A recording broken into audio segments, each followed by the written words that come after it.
कि हम इतना रुपया दिए तो 1 घंटे तक वहां रह सकते हैं, और भी ज्यादा दिए तो 2 घंटे रह सकते हैं। तो ऐसा ही स्वर्ग भी, हम जितना पुण्य करते हैं उसके हिसाब से वहां समय मिलेगा हमें। तो अब देखिए, स्वर्ग को कोई चला गया, वो देखते ही क्या होता है, अरे थोड़ा थोड़ा मेरा पुण्य कम होते आ रहा है, समय बीता जा रहा है, उसके बारे में सोचते हुए ये स्वर्गानुभव को भी ठीक तरह नहीं कर सकता है, सही तरह नहीं कर सकता है।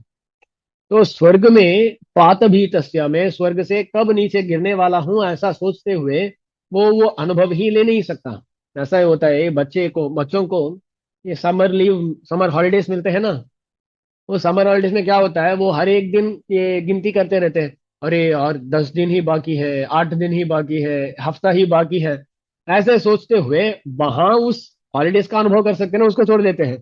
ये सारा उसके बारे में सोचा, अरे कब ये होने वाला है, फिर से स्कूल जाना पड़ेगा, ऐसा सोचेंगे ना। ऐसा ही स्वर्ग को जाने वाले जो भी होते हैं, वो वहां सोचते रहेंगे, अरे पता नहीं कब स्वर्ग से हमें नीचे जाना पड़ेगा। तो इसलिए स्वर्ग को जाने वाले जो भी होते हैं ना, उनको वहां पूरी तरह सुखानुभव नहीं होता है, ऐसा ही दुखानुभव वहां भी होता है, बोलता है पुराण में बोला जाता है। तो इंद्रादि लोक जो भी है वो कर्म साध्य है, कर्म साध्य होने के कारण वो नश्वर होते हैं, और वहां भी सत्वगुण रजोगुण तमोगुण ये तीनों होते हैं। ऐसा होता है इंद्रादियों का स्थान। पर ये जो भगवान का स्थान है, परमपद है, वो कर्म साध्य नहीं है।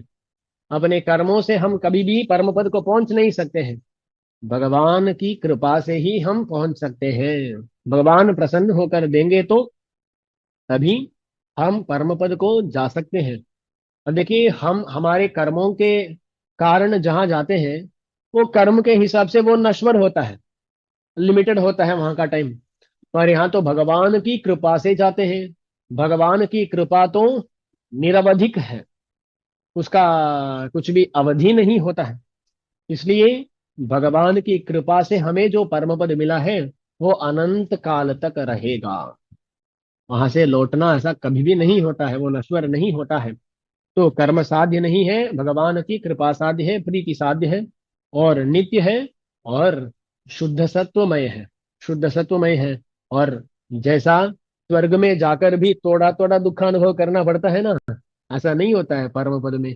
परम पद में जाते ही दुख की प्रसक्ति भी नहीं होती है, पूरा आनंद अनुभव ही होता है। ऐसा जो परम पद है, ऐसा जो परम पद है, उस परम पद को जाता है ये मुक्त। ये जो